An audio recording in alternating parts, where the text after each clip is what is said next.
Did you know that the commander of God's army appears in the Bible? When Joshua was near Jericho, he looked up and saw a man standing with a drawn sword in his hand. Curious and cautious, Joshua approached and asked, "Are you on our side or on the side of our enemies?" But the answer surprised him. "Neither. I am the commander of the Lord's army, and I have now come." Then Joshua fell with his face to the ground and worshipped him, asking, "What does my Lord say to his servant?" And the commander replied, "Joshua, take off your sandals, for the place where you are standing is holy." At this moment, an intriguing question arises. In the book of Revelation, angels do not allow themselves to be worshipped. Who could this man of God be who accepts such reverence? And why does he call the place holy? This scene reminds us of the burning bush, where God spoke to Moses and asked him to take off his sandals. There are profound mysteries in the Bible, and this is one of them. Do you enjoy biblical stories? Share with more people. So this is one of those you cannot get a straight answer from people who believe in this book. And this is also something that demonstrates that the Jews and the Christians do not worship the same God. So why can I make those types of statements concerning what you will find in Joshua 5, verses 13 on? Now, when you read the entire chapter, because this is at the end of the chapter, it is talking about how Joshua and his army is about to go into the promised land. No longer would they eat manna, but they would eat the fruit of the land, and how they go through this long, elaborate conversation about the men being circumcised, because those who were born, which is an interesting conversation in itself, those who were brought out of Egypt, who was of fighting age, were never going to see the promised land. They had all been circumcised. All those who was born during the 40 years of walking through the wilderness, they had not been circumcised, which is an interesting thing, since this guy wanted to kill Moses for not circumcising his son when he was on his way to Egypt. Now all these people have to be circumcised, and then wait for them to be healed, and then they can go in and take the promised land. So if circumcision is one of the things that have to be done for this God, why are there some probably 40-year-old men, 30-year-old men, who now have to go through circumcision after living their entire life, seeing all these things this God is doing with the water coming out of rocks and so on and so forth, and now they got to be circumcised again? But to the point of what this gentleman was talking about, the creator of that video. So here we are, and you have an angel that comes down. In the Old Testament, you can find multiple times when there is an angel or angelic beings, like those that came to Abraham, those that came to Jacob, those that came to the different patriarchs within the Bible, and the people got down and groveled and worshiped that angel. And Joshua is no different. He gets down and worships this angel.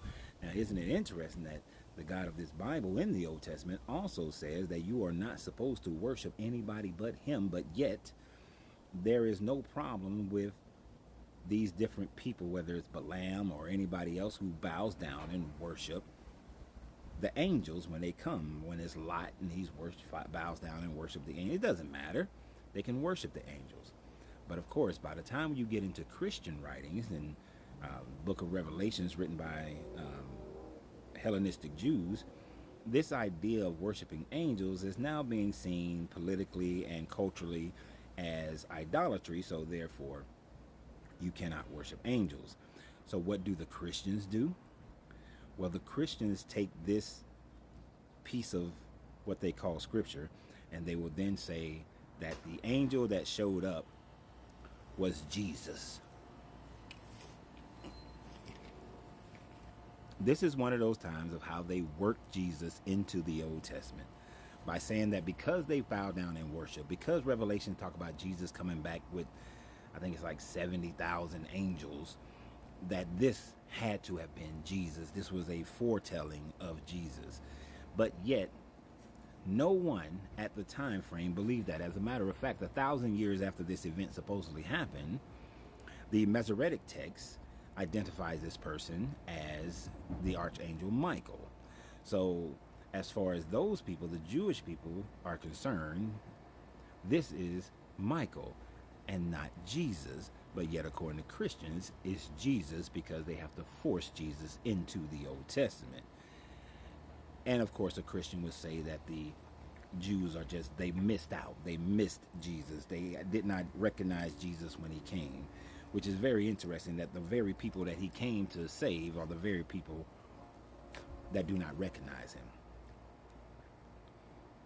But it just demonstrates how modern day Christians and Christians in general rework and reinterpret this book in order to fit whatever paradigm or narrative that they require, that they need, that they believe in, and how the people who descended from this book also makes the book fit into whatever paradigm that they believe in, and that these two cannot be more opposing to one another, as the Jewish people would recognize this as just an angel, an agent of this God, Yahweh, whereas the Christians recognize this as being God, as being Jesus, part of the Trinity and the leader of God's army. Where in other places it talks about how the Archangel Micheal was the leader of God's army. If that was the case, then would it not have been Jesus leading the army against the so-called angels that fell from heaven, that rebelled against this God, that you could only find in the book of Enoch, and it is being quoted in other parts of your Bible, but yet Enoch doesn't make your canon, but is quoted. That doesn't make sense. So what do you guys think? Is this just another man-made interpretation in order to make it fit whatever paradigm of religion that man believes in? Or is it all just bullshit, like I think it is all just bullshit and just stories that people are telling each other? And do you think that the Jews and the Christians worship the same God? I'd love to hear your comments, subscribe, share, and share the video. And always remember, you have to free yourself to be yourself, because your greatness is non-negotiable. Good journey, good vibration.